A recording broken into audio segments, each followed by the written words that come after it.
Yesu asifiwe. Kwa majina naitwa Riken Seliaki Mchamucha. Ningeweza kuwafahamisha tu kanisa letu linaitwa Faith Pioneer Pentecostal Ministries, linaongozwa na Baba Askofu ambaye ni Peter Ochieng.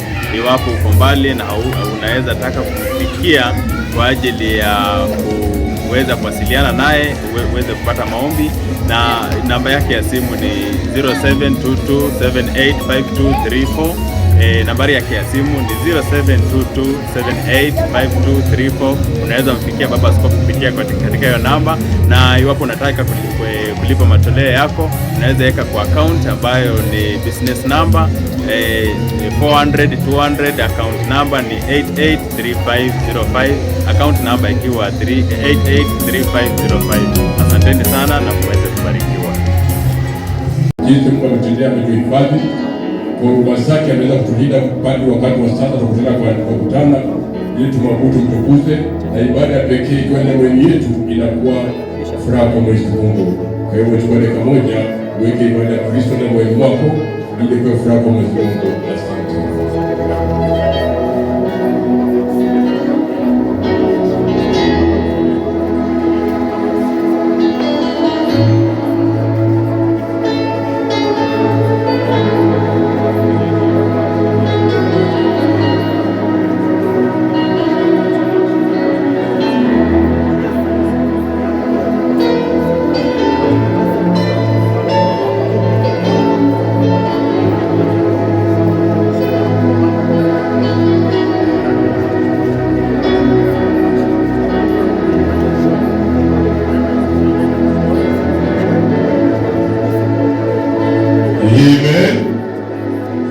Bwana Yesu asifiwe.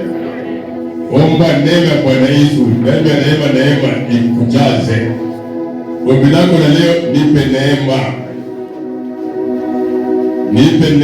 kubwa, nipe neema kuu ndani ya maisha yangu. Ni watoto yako, ni kazi yako, Mungu akupe neema leo. Amen. Basi nilikuwa tusalimia tusaba katika jina la Yesu. Msalimia kwa furaha kwa sababu ni Mungu tu amemleta ukamwona kwa siku ya leo. Umekuwa kwako, umekuwa siku mbili mzima, lakini kwa upendo wa Mungu ametuwezesha kukutana pamoja. Sasa mwenzako hata kama ulimwazika, yeye ndio iko hapo, ni Mungu amemleta, msalimie. Amen.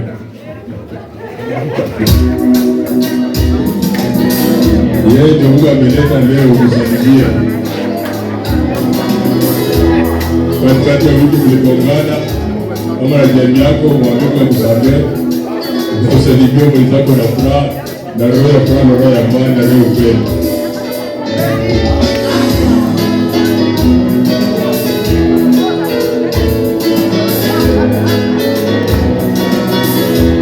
Msalimie mwenzako. Msalimie mwenzako. Kweli. Nataka hao upande hii wasalimie upande hii.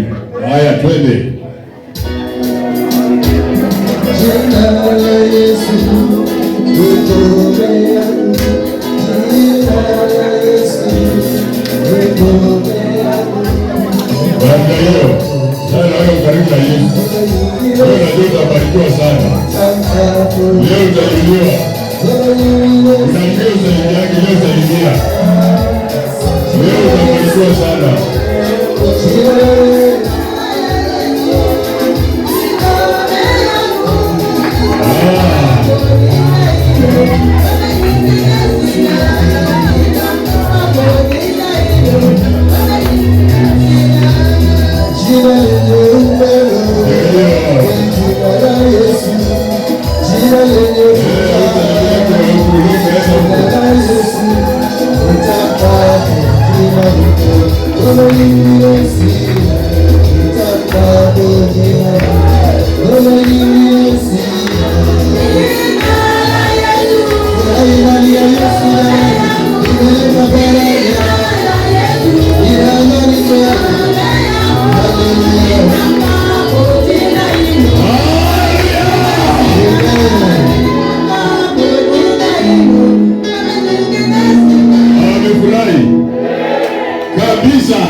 Amen. Najua ulimwona kuja huko afuka macho, lakini alikuja tu. Amen. Alikuja tu huku akusalimia huko ngoma yako. Sasa wewe rudi kwa ngoma hii. Haya, huko watu wasimame, rudi kwa ngoma hii. Tembelea ngoma ya mwenzako. Ngoma ya mwenzako. Hii ni ngoma mpya, tembelea ngoma mpya. Hapo kwa kuna ndani tembelea ngoma. Alikuja kwa ngoma yako, hata wewe rudi kwa ngoma yako kusalimia. Na hiyo salimia na hiyo. Hiyo ndio ngoma yake. Salimia sana.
Hili bomba A na hili bomba B.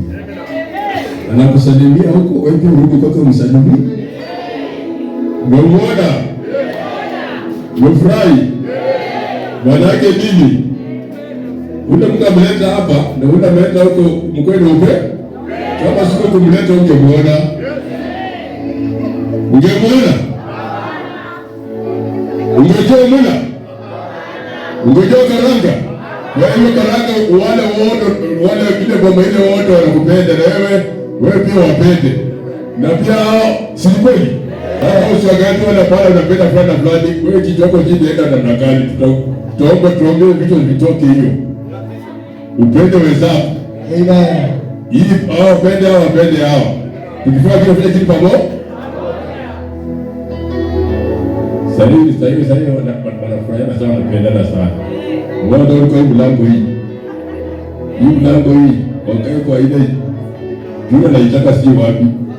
Yule anaitaka gate, nyingine kwa mchanga, nyingine si hapa. Amen. Mungu alileta una sababu. Na kaleta una sababu ili tuungane tufanye ibada ya kufanikiwa na kutakasika na kubarikiwa kwa damu ya Yesu.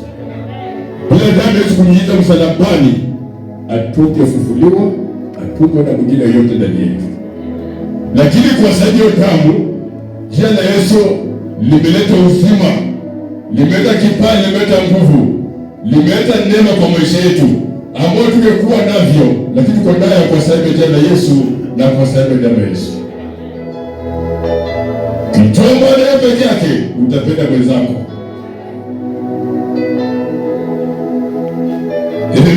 Amen. Wote hata kwa mambo ya imani, hata kwa mambo ya mnaishi hamtatoshana. Neema zinapishana. Si ni kweli? Amen. Si ni kweli?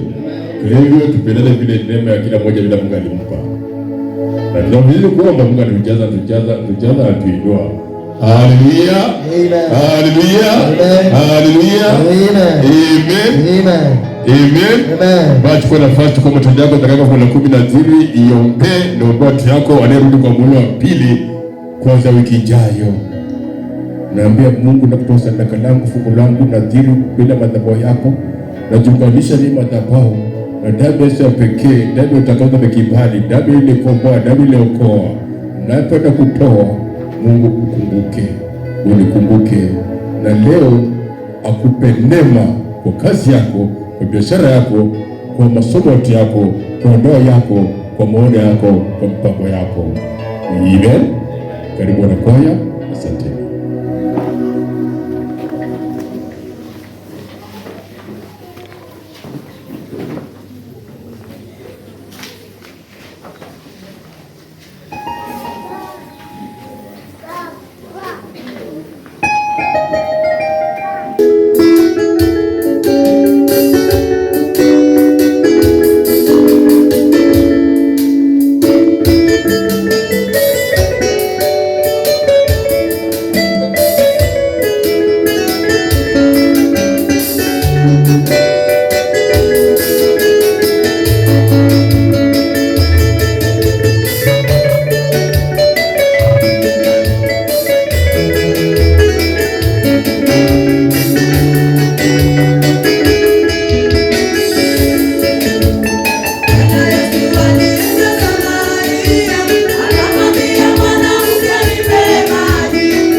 Asante kwa bariki. Tukae chini. Asante. Mungu awabariki. Amen. Mfurahia na kwaya. Ndio watoto wazuri sana, Mungu awabariki. Asante. Amen. Ndio utakata hapo kidogo.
katika jina la Yesu tumesema ni asante Jehova. Nasi mingine Jehova Baba, kila mmoja mingia mwana hapo dakika mkono mwako. Sasa Baba hili Jehova Baba umetole kwa neno bariki Jehova. Baba ni wiki Baba ya rehema ndani ya neema Jehova. Roho hizi tunaomba fadhili zako Baba isho kila mmoja Baba. Kila mmoja mengia hapo pale kumtakasa pale kumtoa Baba bariki Baba. Asante kwa kile mzima umetulea umetulinda umetulea Jehova. Wewe ukifanya katika siku mbili mbali Baba. Hao tunasema asante kwa watu wetu Jehova. Katika muda wa kwanza mwana Jehova. Wewe muda wa pili naomba upako kwa kibanda neema iko pamoja nao. Asante kwa dada. Asante kwa Jehova. Asante kwa shughuli mbalimbali. Asante kwa neno Baba. Tunaenda kimetoa Baba. Umeenda watu wetu Jehova.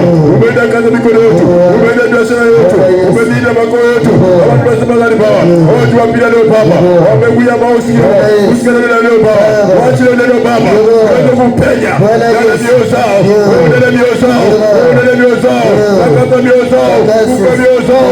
Kwa akili yao. Kwa moto. Ili ujue mapita. Ibale kwa nakasa. Ibale kwa osha. Wewe kibekipia. Wewe kibekipia. Baba nasema asante. Wape neema Baba. Neema kibali. Neema tiba yao. Ishukana ndio Baba. Ninasema na asante kwa Kristo alikiamini.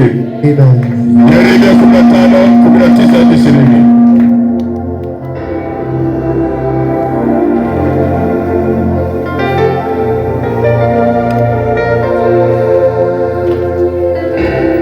Yeremia 15:19-20 na Filipi 4:6-8.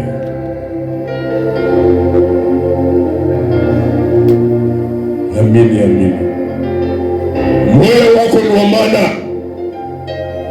moyo wako na dhamana, moyo wa watoto yako, moyo wa ndoa yako ni wa dhamana. Ndani ya moyo kuna hatima iliyoko ndani, kuna nyota iliyoko ndani yake, ambaye ndoa, biashara, kazi, maendeleo, watoto, mafanikio, kuwa na boma, kuweza kuchenga, kuwa na gari, kuwa na vitu mbalimbali ukiwa duniani. Lakini ni moyo ndio wao na vitu, na hiyo moyo inatafuta na maadui na waganga na wachawi, na ile historia ya ukoo inatafuta moyo ili pande kuvunja hatima Mungu alika ndani yako. Lazima ulinde moyo wako, nyota yako, hatima yako. Na utalinda kwa nini? Kwa kuomba na kufanya ibada.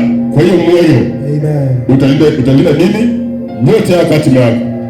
Tusipoomba na kuweka ibada ndani yetu, yatakwenda mioyo yetu itachukuliwa na tabaki bure, tabaki bila. Kwa hiyo ile umekoka damu Yesu inatosha. Ilikuja kukomboa ile kwa imefichwa, ile kwa imeipiwa, ile kwa imetekwa nyara, ilikuwa talaka, ilikuwa na kifo, ilikuwa na mauti, ilikuwa na balaa, ilikuwa na maskini, ilikuwa na madeni. Ndio kwa sababu damu Yesu ilimwagika msalabani, ili ya kwamba wewe ndani ya moyo yako ipate kuletea ile nyota Mungu alikuwa amekuwekea. Pale Kalvari ilikuwa ni sehemu ya watu kuuawa. Ilikuwa sehemu nzuri. Pale Kalvari ilikuwa sehemu ya watu kuuawa. Ilikuwa ni sehemu ya laana. Waliofanya makosa, waliofanya mabaya ndio walikuwa na uawa pale.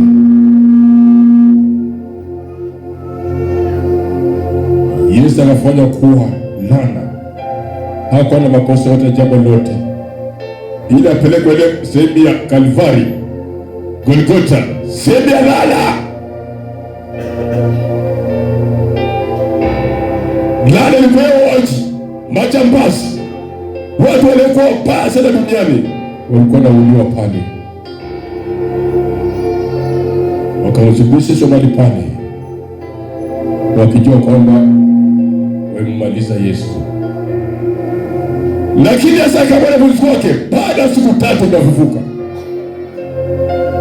Kama Yesu angefufuka, mambo Kalvari ingekuwa bure. Ufufuo wa Yesu nilete na baraka ya nyota ndani yako. Kama angefufuka, bado tulikuwa ndani ya kivuli, ndani ya madhabahu, ndani ya laana, ndani ya giza, ndani ya matambiko, ndani ya kafara. Ufufuo wa Yesu uleta mafanikio.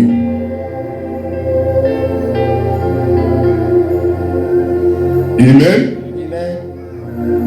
Kama Yesu angefufuka, ile yote Kalvari ilikuwa kazi bure. Hayo yote unaipata sasa ungepata.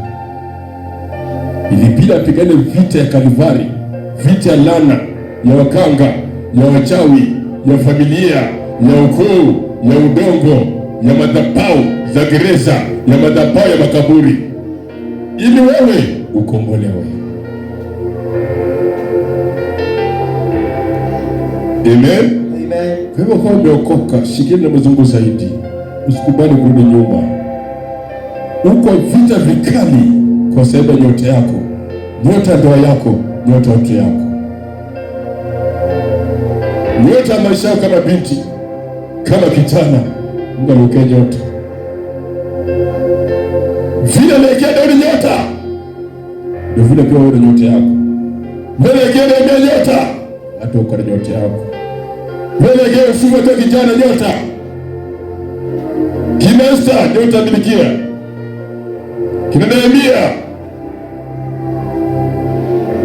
Lakini bidii ya maombi ilifanya utaweka nawiri. Bidii yako itafanya nyota yako ya maisha yako kwa ndoa kuleka kuoa. Wewe mweleka umeoa yote yako. Amini. Labda ni uzao tumbo wako umeshinda kubarikiwa watoto. Mungu anakutenda jambo mwaka hii. Wewe amini tu. Kwa ile ofisi, kwa ile biashara, kwa ile kazi, kwa ile watu yako, Mungu anakuwa kama gani? Tunaomba Mungu wa pili, Mungu atende jambo kwa watoto. Mtihani wao, elimu yao kwa Mungu wa pili ikuwe nzuri zaidi. Kupita kwa damu ya Yesu. Amen. Soma. Nasoma kitabu cha Yeremia 15 kuanzia mstari wa 19. Kwa sababu hiyo Bwana asema hivi, ukirudi ndipo mimi nitakapokurejeza upate kusimama mbele zangu. Amen. Amen. Anampeleka wa Kristo na wateule wakimrudia, naye atawarudia, atawainua, atawatakasa, atawabariki. Lakini wakikataa, hawataona kibali, hawataona upako.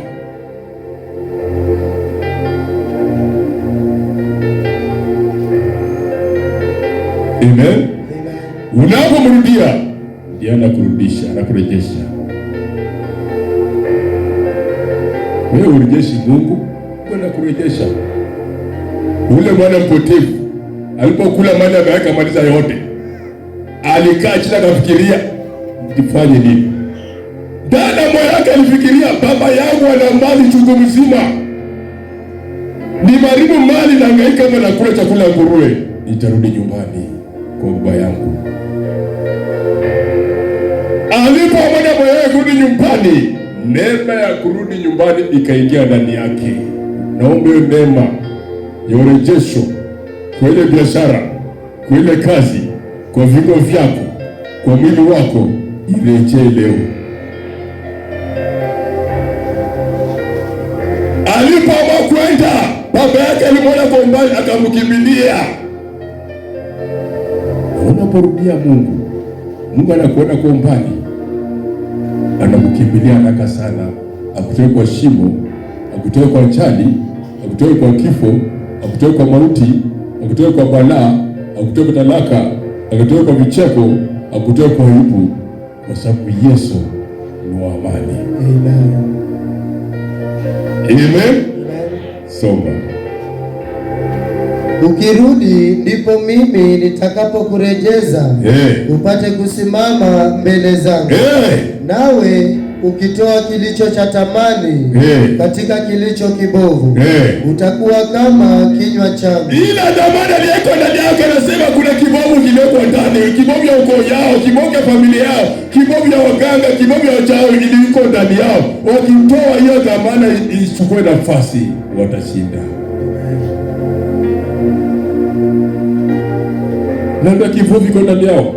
Kibovu nini? Walikuwa laana, madeni, talaka, ajali, visirani, mikosi, watoto kusoma ni shida, kuoleka ni shida, hata kimaza masomo, kazi yenyewe kuonekana ni ngumu, biashara ni ngumu, watoto wanaribiwa wakiwa primary, wengine wanaribiwa wakiwa secondary. Sikupenda kwao, kibovu kilikuwa ndani yao, lakini anasema atakayemrudia ataweka ile upako, nyota, kibali cha Bwana atarejesha ndani yao.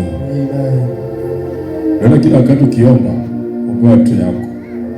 Kama iko primary, waombe kuhusu primary, elimu ya primary. Wako secondary, waombe elimu kuhusu secondary. Wako ile joombe, wako ile joombe. Wakimaliza, anza kuomba kwa ile sehemu nyingine ya kazi na ndoa. Kila kiwango, kila level, omba. Level ya bwana yako, level ya mke wako, level ya maisha yako kijana, wewe binti, iombe. Ile kipofu kilieko ndani yako kipate kutoka ile dhamani ya Mungu kionekane ndani yako. Moyo wako una dhamana sana, na Mungu tu urejesha. Unapokubali, Mungu anarejesha yote, anakupigania vita na kurejesha yote, na kile kipofu kinatolewa. Amen. Soma. Nawe ukitoa kilicho cha thamani katika kilicho kibovu, utakuwa kama kinywa changu. Utakuwa kama kinywa chake, bali utapewa upako na kibali na neema. Utaongea ukiomba, Mungu nibariki, unabarikiwa. Mungu nitakase, unatakaswa. Mungu nipe uponyaji, anakupa uponyaji. Kwa sababu sasa mdomo yako, kinywa chako ni kama ya Mungu, imekuwa kinywa cha Mungu. Lakini kibovu kikiwa ndani yetu, tuomba kila jambo litatendeka. Kibovu kilitoka, kinywa chetu kinatakasika na damu ya Yesu. Sasa tunataka tukomboe watu wetu, tunataka kukomboa biashara, tunataka kukomboa kazi. Wameweka vikwazo, wameweka limitation, lakini tutapita. Utashinda. Kutoka tafaulu. Amen. Soma. Nawe ukitoa kilicho cha thamani katika kilicho kibovu, utakuwa kama kinywa changu. Nao watakurudia wewe, bali wewe hutawarudia wao. Nami nitakufanya kuwa kama ukuta wa boma la shaba juu ya watu hao. Nao watakufanya ukuta wa boma la shaba. Maana yako ulikuwa laana, ungezaa, ungekuwa na watoto, ungekuwa na boma, ungekuwa na mji, ungekuwa na biashara, ungekuwa na kazi, ungekuwa na watoto, ungeoleka. Sasa na kufanya unakuwa na hayo yote ndani ya maisha yako. Amen. Kwa sababu ya nini? Kumrudia Mungu. Hata angalia, kama unaporudi nyuma kwa mambo ya imani, kwa mambo ya maombi, kwa mambo ya ibada, unaanza kuona vitu vyako viende sawa sawa. Hata watu yako, kazi yako, biashara yako iende sawa sawa. Si ni kweli? Amen. Si ni kweli? Amen. Ukitaka kujua, kama hujawahi kujua, enda kama mwezi mbili kama kujibu kwa maombi. Tunasema ati nina kanisa langu kwa nyumba pale, nenda kwa ile kona pale, ninaomba pale, Mungu atanibariki. Enda kaa uone. Pake upokee upake kwa umati. Si ni kweli? Ndio kwa nyumba yako. Wewe umekaa kwa nyumba huko tunaangalia TV na gala yako ile kukokoa, ile kukomboa. Hata wengi huko, hata ushiriki, hata maendeleo kanisa, kwa chochote, utafika wapi? Au utafika mahali. Ndio Isaya alipoambiwa atakufa. Isaya akaambia Ezekiel utakufa. Ezekiel akasema sifi, nitaomba. Kwa sababu gani? Alijua maana ya huduma ile hekalu vile ilimbariki. Sulemani alipewa kila kitu, malaki na baba yake. Ile hekalu Sulemani ujenga, baba yake alikuwa ameandaa kila kitu. Yeye ujenzi. Lakini ibidi Sulemani mmoja aombe. Mungu amjibu. Amepewa mali ya wazazi wake, lakini ibidi aombe ajue maana hii mali ama ile mali Mungu atambariki nayo. Haleluya. Lazima tuombe. Mungu ametupa watoto, lazima tuwaombe. Si tuseme imeishia hapo. Tanajua watoto kwa nataka tuseme imeishia hapo. Utaombea kila hatua. Vile uliomba kuhusu watoto, omba. Vile mala kwenda shule, omba. Wameingia secondary, omba. Wao kwenda kwa university, ombe. Wamada sema maisha ya kanda, biashara, makoleka, ombe. Panda shamba, niombee. Siku moja mavuno ndio upate kucheka. Kicheka ndio ndio kiingia. Ile shamba, ile nyumba, ile na baraka za dada rehema kwa maisha yako kama ndoa na watoto ambao Mungu atakubariki nao. Na kazi ya mikono yako na biashara yako na maono yako katika boma. Katika nyumba. Usiwache kwamba dada yangu, ndugu yangu, wewe umekuja mahali yako. Ibada inamfurahisha Mungu. Wanapomwendea Mungu ndio Mungu anawarejesha. Wanapokataa urejesho onekani. Urejesho ni nini? Urejesho ile Mungu alikuwa moyo wako, anajua pale ilifungwa. Anajua ilifanya matambiko aina gani, ilifanya kafara namna gani. Wachukua picha wakaenda kapeleka kaburi, ama pia wakapeleka baharini, wakachukua manguo na nywele, wakachukua majina yako wakapeleka mahali, lakini kwa dada Yesu anatoa, anavunja madhabahu na nyota yake inarudi.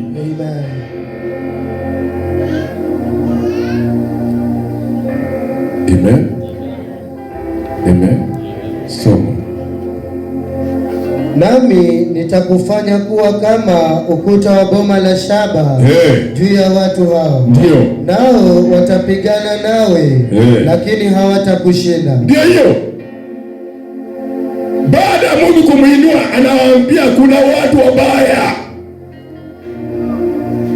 Kwa ile ofisi, kwa ile biashara, kwa ile kazi, kwa ile leo naishi, kuna watu wabaya. Lakini anakuambia usishtuke, atakupa nguvu ya kuwashinda. Kila mahali iko kuna watu wabaya. Hata Mungu alipoambia Israeli, ndio hii chakani umechukua. Biblia inasema hakutoa wale wabaya wote, aliwacha hao wabaya wapiga akati sio wamesahau. Hao wabaya wawatese ndio wakumbuke Mungu. Kwa hivyo watu wabaya watakuwa tu hapo. Kani kachawi katakuwa tu hapo. Kani kwenye fitina na kama kwa udaku kako tu hapo kuinua imani yako. Wacha tu udaku na fitina wewe omba.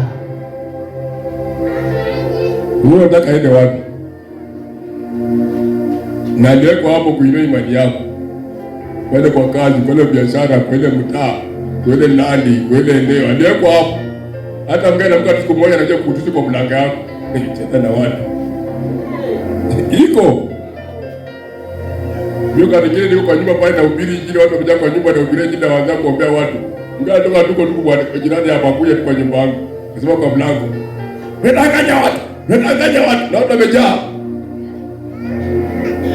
Unaona watu wanafanikiwa hapa na nyumba yangu hujalipa. Nikaambia unaongea nini? Ninyi mnajuaje wachungaji na mlipe nyumba? Nikaambia unaongea nini? Kila tashuhudia anajua. Nikaambia yeye, sasa nini nimekuleta kuja kupiga kelele na watu ambao wanataka maombi, wanataka kufundisha. Kasema acha. Washiko wengine alikuwa hapo, alikuwa roho inachemka. Ile ngao inachemka hapo. Lakini anachemka kwa ukweli, lakini anachemka kwa mambo mengine. Kachemka! Na kupigana. Kaambia msipigane. Hii ni baraka Mungu ameleta. Kipigana tunapata baraka. Akatulia kaenda. Amen. Nikaombea watu wakaenda nyumbani. Nikaenda Okendo. Tukaenda kwa nyumba huko. Nikauliza, "Sasa baba, Yesu anachukua rent. Mama anachukua." Sasa ajaenda kuangalia risiti, yangu yeye kupiga kelele asubuhi. Tukaenda kwa nyumba tukaita mama. Delegate tuko nayo na bwana akaja kupiga kelele pale. Mama akaangalia kitabu, tulipa hata mwezi 3 mbele. Mwezi 3 mbele? Wacha mzali kutukuta hapo tukiongea na mama, na akaanza mzali nyamaza. Akanyamaza, akashinda kuongea na akaniambia, mchungaji, nisamee tu. Unajua ungesamee. Nauliza mwenzako, ungesamee mtu wako? Kwa nini kusamea watu? Amen. Ujimbe umempaka nini kesho? Amen. Nikamsamea. Haleluya. Amen. Sasa siku moja mtu wake msichana alikuwa form 3. Aenda form 4, kichwa imeruka, akatembeza kila pale anaenda. Kwa nini wampaji? Ni wachawi, ni kwa ganga, apokee pesa. Hakupata. Sasa dada mwingine akamchukua huyo mama na bwana yake, huyu mtoto peleka mchungaji fulani. Ajui ni ule mimi ndio alikuwa natusi. Ajui. Kakuja. Ule mama akaambia hiyo dada, naona nipeleka landi yangu. Wewe ndio nikana kichoko ni mbao, nipeleka landi kwa nini? Hata kama kuna mtumishi wa Mungu ataombea mtaka na kuona. Akasema, mama akasema, "Twende tu." Kwenda alikuwa na jambo, kuna mlango, ilikuwa mlango ile. Akajua labda nenda kwa mlango ya pili, ya tatu, ya nne. Amen. Kufika mahali pale yule anamwambia ndio mlango. Akiangalia hapa ndio yule bwana wake alikuwa anatusi. Bwana yule angalia tunakimbie. Mama akasema tunakimbia nini, mtoto yule anaharibika. Unajua mama pia ni wazuri hao, wanajua uchungu wa kuzaa. Wewe ndugu ujui. Ndugu usichalie mwenzako.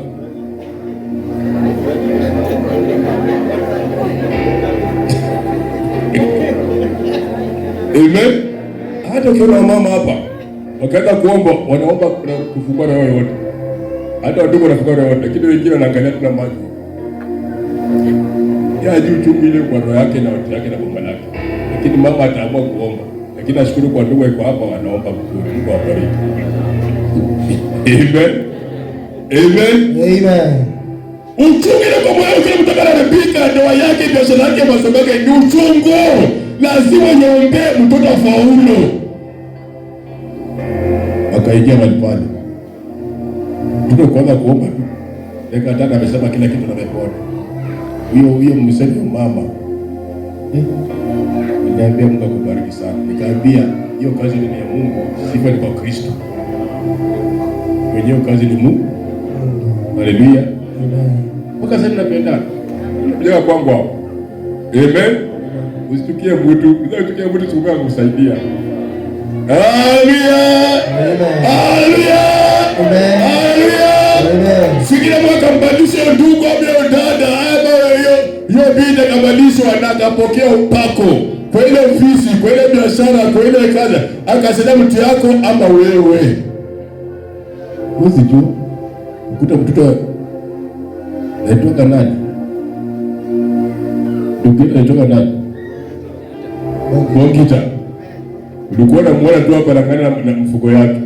Sikuwa kuna mtu wake kwa ofisi fulani na mtu yako anaenda pale. Wacha mambo ndio hii. Ni duara. Ni dua? Haleluya.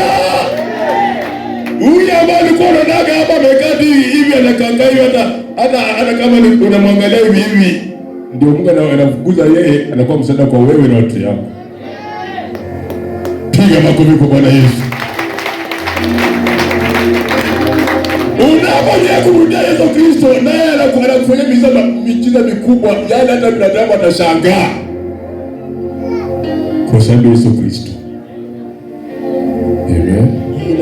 So nao watapigana nawe, lakini hawatakushinda.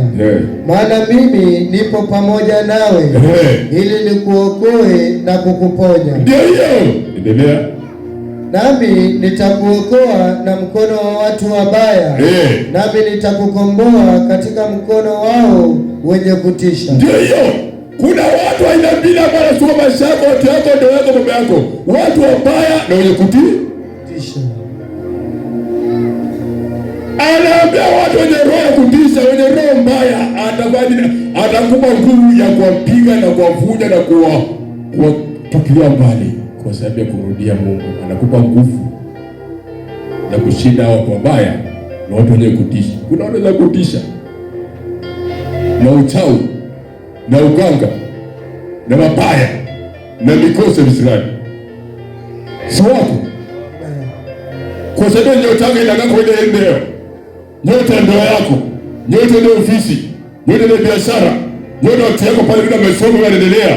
Mungu anakutisha na analeta ubaya ndani yao.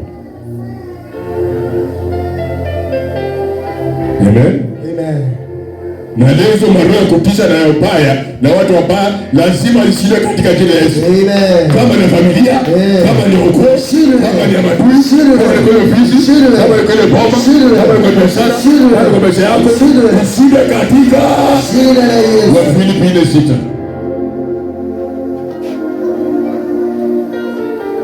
Tusoma kitabu cha Wafilipi 4 mstari wa 6. Msijisumbue kwa neno lolote, bali katika kila neno kwa kusali na kuomba. Ndio. Msisumbue kwa neno lolote, bali kwa kila neno. Mara ya kwanza usijisumbue.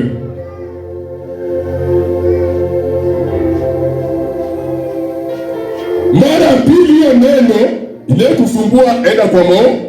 Hakuwasema tu usijisumbue, hasa unataka kuomba na ati kwa sababu ni maneno ya ndoa yako, nenda biashara, nenda umaskini, kila wakati ni majani, kila wakati ni magonjwa, kila wakati ni mauti, shida kwa kazi yako, shida kwa watu yako, shida kwa biashara yako, shida kwa maono yako. Bana kujisumbua na roho yako na moyo wako na akili yako, ushiko na stress. Anakuambia enda sasa, hiyo nenda kusumbua, enda uombe. Kenda maenda utashika na stress. Stress itakuua. Ambia mwenzako stress itakuua. Kwa sababu ya biashara. Kwa sababu ya kazi. Kwa sababu ya watoto. Kwa sababu ya bwana yako. Kwa sababu ya mke wako. Kwa sababu ya hali. Kwa sababu ya suti. Stress itakuua. Wewe ndio kwanza.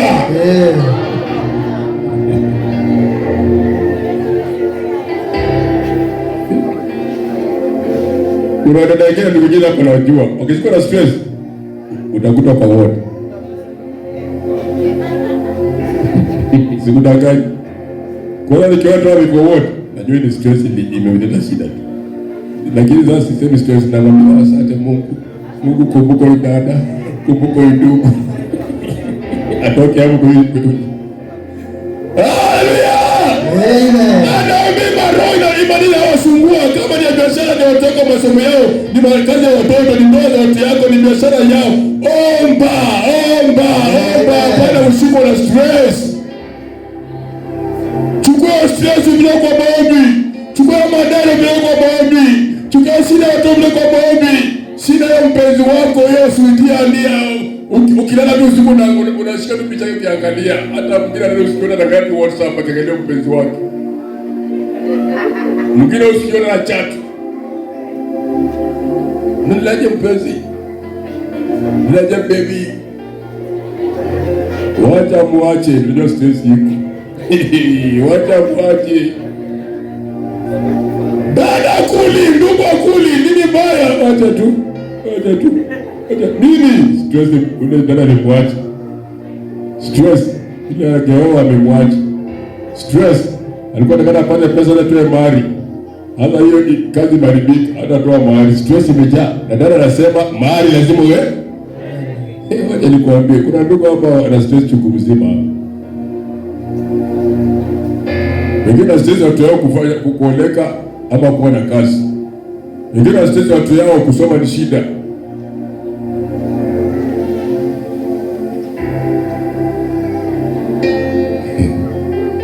Mjane kujia ombea bwanangu huyo, nikaanza kuomba. Nikaona huyu jamaa sio mbaya, ni kazi ni yakona. Jana najua niambia nini? Huyu ndugu vile yuko mbali na anitumia chochote, huyu anakana anapata bibi mwingine. Stress. Na ndugu anakaa. Kuna wengine ndio wanatambia kama ya kutafuta. Lakini nasema kwa huyu. Amen. Tambia ta stress. Ndio ndugu apate kazi, atasaidia watoto wako watasoma na utajenga, utakuwa na bomba. Ukaanza kuomba. Amen. Sasa bomba yake. Amen. Maana yale ya sumbano zetu. Paulo anaambia katika Filipi, yuko roho kuhusu ile maisha yako ipeleke kwanza kwa nini iweke kwa maombi. Soma hapo sikie. Msijisumbue kwa neno lolote, bali katika kila neno kwa kusali na kuomba. Kwa sababu kwa ingine ni mambo ya kweli. Ingine ya jamii. ingine ya wachawi na wakala, ingine ile eneo, ingine masigara. Lakini unapoomba utashinda vita vile. Ile kitabu cha Yeremia 15:19-20 nasema nitawapa nguvu ya kushinda wenye roho mbaya, wenye roho ya nini? Ya kutisha. Amen. Unang'ana kazi, unakujenga, pesa inapotea. Sasa unakuwa na stress. Ningejenga, pesa imepotea. Ongea alikuwa. Amen. Tuombe Mungu awasaidie. Ongea alikuwa na kujenga boma. Kapiga sabi kakuja karibu akijenga nyumba yake mzuri tu, hii semi na nini. Takuja karibu na karibisha wageni nini, atapata 300. Mgeni akamkujia, nipe tu 200 peke yake, nenda kufanya kazi zita pesa mingi. Ngoja utaimba bwana, hii pesa matolea jasho ikafika 300, wachukue 200, unapita ruti mpaka saa hii stress na kule dada na kule ndugu ule naye unamwendea ana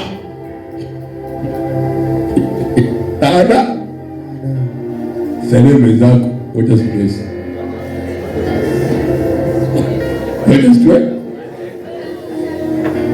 Salia mwenzako mzuri, naona kama amekasirika. Mwambie wacha stress wewe.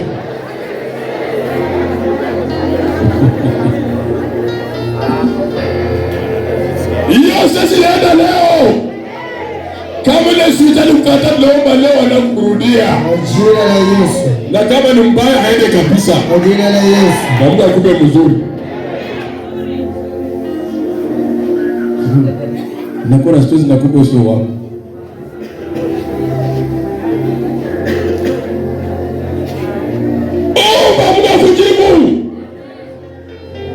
Mungu ajibu maisha yako. Ile eneo, ile nyumba, ile biashara, ile kazi, Mungu ndiye ajibu ya maisha yako. Amen. Unapomrejea na kurejesha. So, msijisumbue kwa neno lolote, bali katika kila neno kwa kusali na kuomba pamoja na kushukuru. Ya tatu, baada ya kulilia Mungu akutendea maajabu na ishara, shukuru. Shukuru. Kuna mambo mengine ukishukuru tu Mungu yale kutendea. Naambia Mungu nashukuru kwa ile mwaka jana, mwaka 10 iliyopita ulinifanyia hivi, ulinitendea hivi. Ninajua kwa hiyo ambayo iko ndani yangu sasa hii hata hiyo utatenda. Shukrani pekee yake inaleta uponyaji.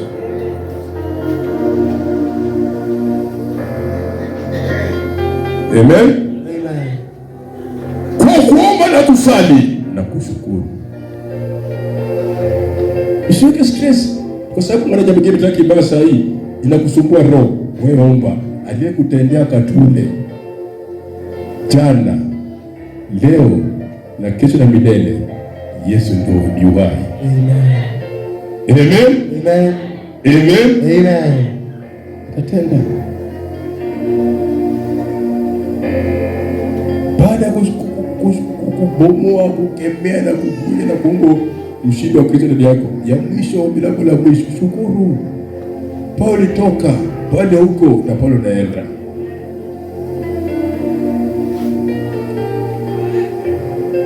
Bwana na Goliati, wakati ile ndugu nilimshinda, ule simba nilimshinda, hata Goliati Mungu alinisaidia kushinda, atakushinda hata pia.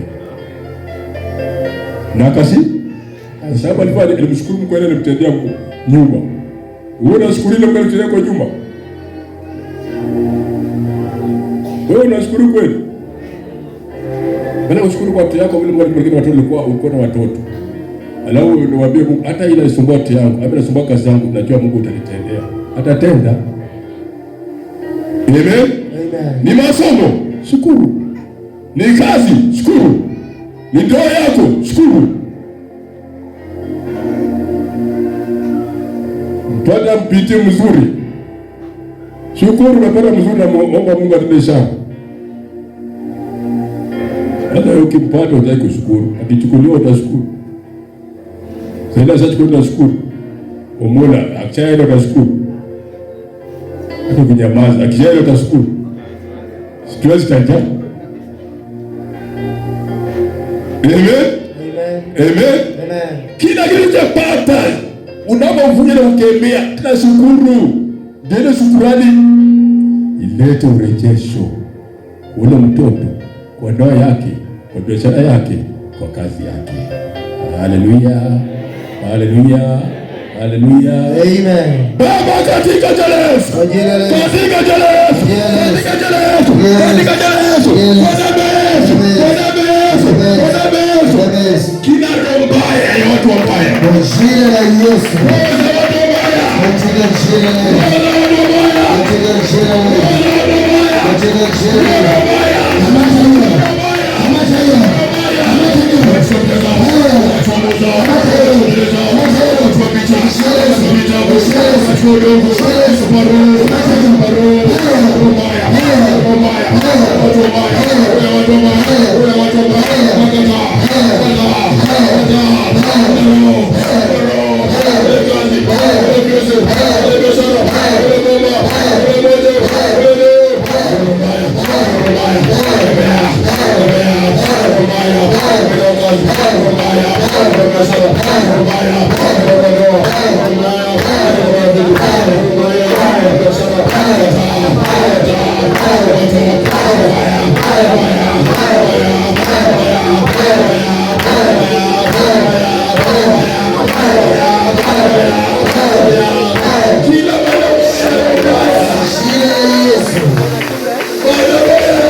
Maisha ni mazuri,